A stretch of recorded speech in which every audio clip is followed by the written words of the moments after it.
রামপুর নামের একটা গ্রামে ভোলু নামের একটা সাধু বাবা থাকতো। ও খুবই সাদা সিধে ছিল। ওর সাথে খারাপ করা লোকদের সাথেও ও খুব ভালো ব্যবহার করত। গ্রামেরই ধারে একটা ছোট্ট কুড়ে ঘরে নিজের স্ত্রী আর মেয়ের সাথে থাকতো। ঘরে খাওয়ার জন্য একটা দানাও নেই। কি যে খাওয়াই তোমাদের দুজনকে, রোজ রোজ একই অবস্থা। আমি কোথা থেকে নিয়ে আসি এইটা আমি নিজেও ভাবছি। প্রতিদিন ঘরের লোকেদের পেট কি করে ভরাই। আমি এসব শুনতে পারছি না। আরে শোনো, আমি রোজ গিয়ে কাজের খোঁজ করি, কিন্তু আমার ভাগ্যটি খারাপ। আমি কিছু শুনতে চাই না। আমি তো কাজ পাই, তাহলে তুমি কেন কাজ করছো না? যাও গিয়ে কোনো কাজ করো, না হলে কিন্তু আমি অন্য কারোর সাথে চলে যাব। হ্যাঁ হ্যাঁ, নিশ্চয়ই। ওর মুখটা গন্ডারের মতো, আর নিজেকে কোথাকারের রাজা ভাবে। যেমন তার মুখ তেমন তার বুদ্ধি। চেহারায় যেও না গো ভোলু, ও কিন্তু সম্মানীয়। গ্রামের সবাই ওকে সম্মান করে। হ্যাঁ, গন্ডারের সাথে ডাইনিকেই মানায়। আর নয়তো কি, তোমার কাছে আছে দেখে যে তুমি ভাববে, না চেহারা না বুদ্ধি। যাচ্ছি যাচ্ছি, যবে থেকে তোর হাত ধরেছি তবে থেকে আমি ভুগছি। আমার এখান থেকে চলে যাওয়াই উচিত, না হলে আজ খাবার জায়গায় আমাকেই খেয়ে ফেলবে। আর আসার সময় কিছু খাবার নিয়ে এসো, না হলে কিন্তু ঘরে এসো না, না হলে তোমাকেই রান্না করে খেয়ে নেবো আমি। বেশ গরমকাল ছিল, চারিদিকে গরম হাওয়া আর লু বইছিল। ভোলু জঙ্গলের দিকে এগিয়ে যায়। সেদিকে একটা লোক দুপুরে কোথাও একটা যাচ্ছিল, কিন্তু এই গরম হাওয়া আর লু লাগার জন্য সে অজ্ঞান হয়ে পড়ে যায়। ভোলু যেই দেখে যে দূরে একটা লোক অজ্ঞান হয়ে পড়ে আছে, তো সঙ্গে সঙ্গে তার সেবা করতে চলে যায়। জল খাওয়ায়, মাথায় ঠান্ডা জল দেয়, আর হাত পাখা দিয়ে বেশ অনেকক্ষণ হাওয়া করে। তারপর গিয়ে ওর জ্ঞান ফেরে। তুমি কে হে? আর এত বড় জঙ্গলে তুমি একা কি করছো? আমি অনেক দূর থেকে হেঁটে আসছি। জল না পাওয়ার কারণে আমি বেহুশ হয়ে গেলাম। আচ্ছা বুঝলাম, এই নাও জল। আর আস্তে আস্তে বলো, কি হয়েছেটা কি? আর তুমি এত দূর কিসের জন্য আসলে? ওই লোকটা তখন মনে মনে ভাবে, আমি যদি একে না বলি যে আমার কাছে কি আছে, তো আমার জীবনটা এর থেকে কি করে বাঁচাবো? আমাকে ওই জিনিসটা এই লোকটিকে দিয়ে দেওয়া উচিত। জল খাওয়ার পর লোকটা ওকে বলে, আমি অনেক ক্ষুধার্ত, দয়া করে আমাকে কিছু খেতে দিন। আমাকে কিছুক্ষণ সময় দিন, আমি কোথা থেকে খুঁজে নিয়ে আসছি। আপনি এখানে অপেক্ষা করুন। আর কিছুক্ষণের মধ্যেই ভোলু জঙ্গল থেকে ফল নিয়ে আসে, কিন্তু ততক্ষণে লোকটা সেখান থেকে চলে যায়। কিন্তু যাওয়ার আগে একটা থালা সেই জঙ্গলে রেখে চলে যায়। সে থালা নিয়ে ভোলু ঘরে ফিরে আসে। আরে শুনছো, কোথায় চলে গেলে? আমি দেখো কি নিয়ে এসেছি। এমন কি এনেছো যে এত চেঁচাচ্ছ? তুমি এটাকে দেখলে তুমি যতটা ডাইনি আছো আরো বেশি হয়ে যাবে। কি বললে তুমি? আসছি, দাঁড়াও। আরে আস্তে আস্তে, এই দেখো কি নিয়ে এসেছি। সোনার থালা আছে আমার হাতে। এটা দেখে ওর মুখ হাঁ হয়ে যায়। সোনার থালা? আরে তুমি এটাকে এখানে না নিয়ে এসে সোনার দোকানে বেচে কিছু খাবার তো আনতে পারতে। আরে তুমি কি জানো না যে ঘরে খাবারে একটা দানাটুকু নেই? এখন কি এটা রেঁধে খাবে? আরে তুমি এত কেন ভাবছো? আমি এক্ষুনি নিয়ে আসছি। ভোলুর স্ত্রীর কথা থালা শুনতে পারে, আর তখনই ওর ভেতর থেকে অনেক খাবার চলে আসে। এভাবে খাবার আসতে দেখে ভোলু আর ওর স্ত্রী ভয়ের চোটে একটা কোণায় গিয়ে লুকিয়ে পড়ে, আর জোরে জোরে ভগবানকে মনে করতে লাগে। আর ভোলু আস্তে আস্তে এগিয়ে গিয়ে দেখে যে সেই থালা চমৎকারী, আর নিজের স্ত্রীকে বলে, আরে দেখো, এখানে সুস্বাদু খাবার চলে এসেছে। আমি আসছি না। কে জানে বাবা কোথাকার বহুত তুলে নিয়ে এসছো তুমি এখানে, আমাকে মারার জন্য, তাই না? চকমকি ভয়ের চোটে বাইরেই আসছিল না, তো ভোলু রুমের ভেতরে গিয়ে ওকে জোর করে বের করে আনে আর ওকে দেখায়। দেখ কোন ভূত এসেছে তোর সাথে দেখা করতে। আরে এই এত খাবার আমার জন্য কোত্থেকে নিয়ে এলে গো? এটাই থালা থেকে এসেছে, বুদ্ধিমতী মহিলা। আরে থালা তো নাচছিল কিছুক্ষণ আগে, আমি তো ভাবলাম ভূত এসেছে, কিন্তু এই থালাটা চমৎকারী। ডাইনিদের দেখে তো ভূত পালিয়ে যায়, এটা তো সাধারণ থালা। কি বললে তুমি? আরে কিছু না, একটু বেশি খুশি হয়ে গেছিলাম এই থালাটি দেখে। এখন আমরা আর ক্ষুধার্ত থাকবো না। কিছুদিন পর ভোলুর বাড়ির পাশ থেকে একটা লোক যাচ্ছিল। ওর খুব খিদে পেয়েছিল, তো ভোলুকে বলে, শুনুন মশাই, আমার কথা শুনুন।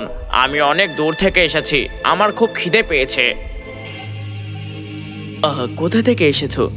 আর খাওয়ার ছাড়া কি করে আসলে?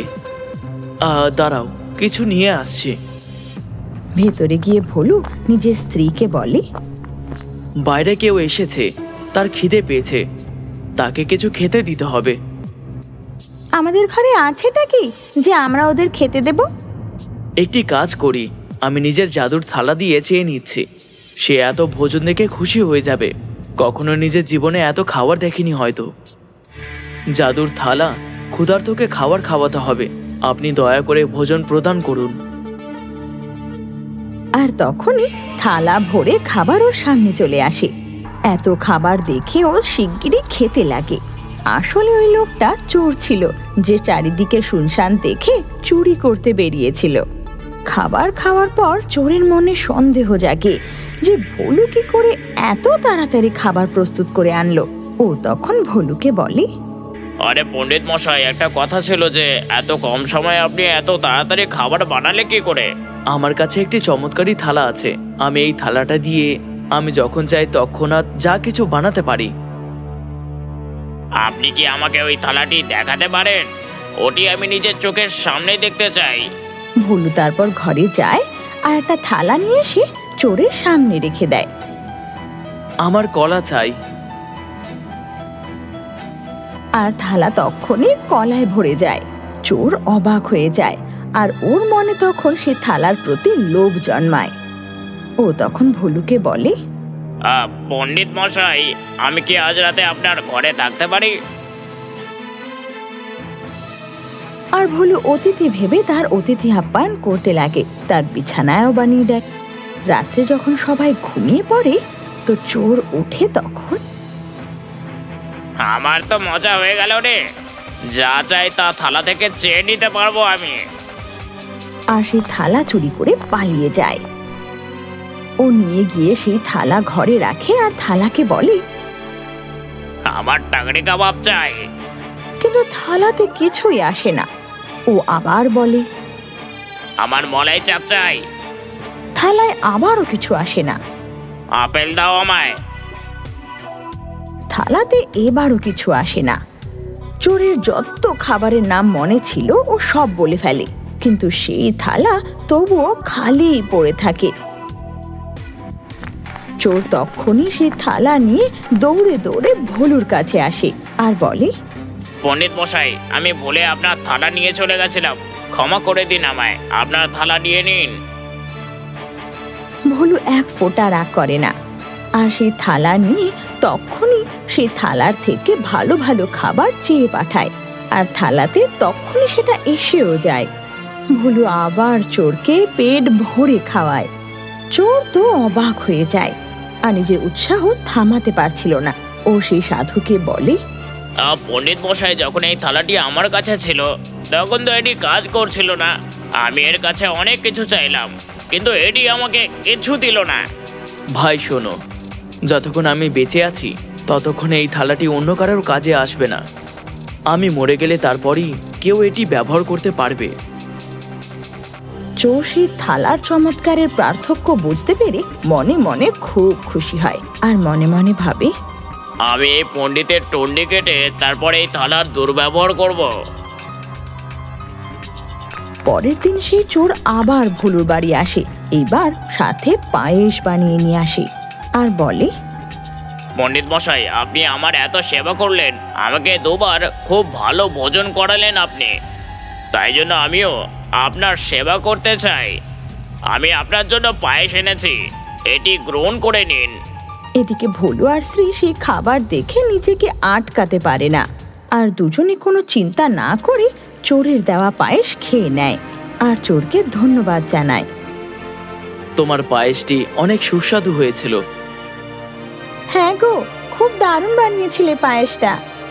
চোর আসলে সেই খাবারে বিষ মিশিয়েছিল আর ওদেরকে খাইয়ে ও নিজের ঘরে চলে যায়। রাত হতে ও আবার ভোলুর ঘরের দিকে আসে থালা আবার চুরি করার জন্য। আর ওর বিশ্বাস ছিল যে এতক্ষণে বিষের কারণে নিশ্চয়ই ওদের মৃত্যু হয়ে গেছে। আর চোর শিগগিরই সেই থালা চুরি করে নিজের ঘরের দিকে রওনা হয়। আজ দেখবো যে এই থালাটি আমার কথা শোনে কিনা। চোর সোনার লোভে থালার উপর জোরে চেঁচায়, আমার সোনা চাই, সোনা। তখনই থালা বলে ওঠে, আমার উপর কেন চেঁচাচ্ছ? আরে এটা তো খুব ভালো, তুমি আবার কথা বলো। আগে কি হয়েছিল তোমার? আমার ইচ্ছে, বলবো না। কি করবে তুমি? আমার অপমান করছো তুমি। মন থেকে অপমান করছি।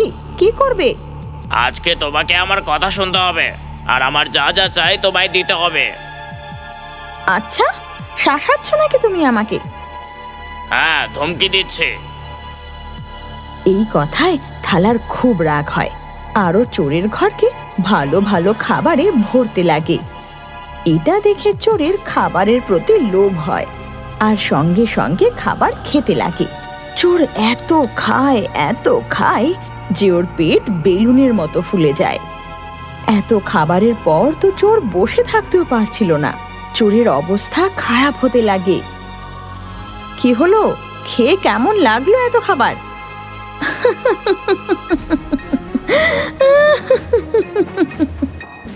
থালা জোরে জোরে হাসতে লাগে। হায় ভগবান, কেউ বাঁচাও আমায়, আমি তো উঠতেও পাচ্ছি না। এ ভগবান, কি করি? আর কিছু লাগবে বলো, এক্ষুনি এনে দিচ্ছি আমি। না না, আমার কিছু চাই না, আমাকে ক্ষমা করে দাও। যা, আমাকে যেখান থেকে এনেছিলি আমাকে সেখানেই রেখে আয়। চোর আবার ভোলুর ঘরে যায় আর ধীরে ধীরে যেই ও ঘরের ভেতর ঢুকে অমনি পায়ে কিছুর একটা ঠোকর লাগে। সেই আওয়াজ শুনে ভোলু চোখ খোলে আর উঠে খাটিয়ায় বসে পড়ে। বলে, কে আছো ভাই? চোর তো ওকে দেখে অবাক হয়ে যায় আর ওকে আশ্চর্য হয়ে বলে, পণ্ডিত মশাই, আপনি এখনো বেঁচে আছেন? হ্যাঁ, কেন ভাই, তুমি এটা কিভাবে ভাবলে যে আমি জীবিত নই? আমি আপনাকে যে দুপুরে পায়েস খাইয়েছিলাম তার মধ্যে অনেক বিষ মিশিয়েছিলাম। আমি তো এটা ভাবছিলাম যে বিষের জন্য আপনি মরে গেছেন। এনাকে যদি আমিও কামড়াই না, এনার কিচ্ছু হয় না, তো তোমার বিষে আর কি মরবে?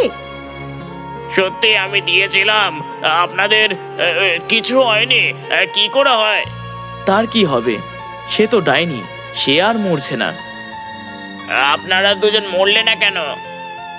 দেখো ভাই, আমি স্বার্থ ছাড়াই লোকেদের সেবা করি আর সৎ মনে ভগবানের প্রার্থনা করি আর তার সাথে যোগব্যায়ামও করি।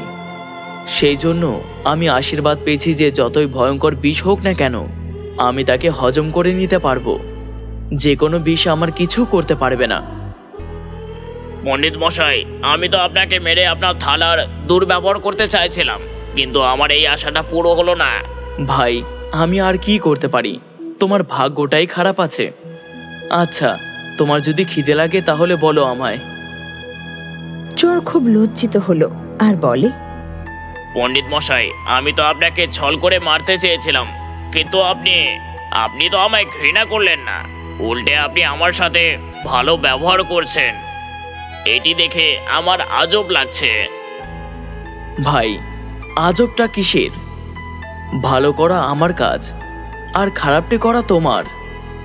তুমি খারাপ করাটা ছাড়তে পারবে না আর আমি ভালো করাটা ছাড়তে পারবো না। তুমি তোমার অভ্যাসে পরিপূর্ণ আর আমি নিজের অভ্যাসে পরিপূর্ণ। এটা শুনে চোর ক্ষমা চেয়ে ভোলুর পায়ে পড়ে যায়।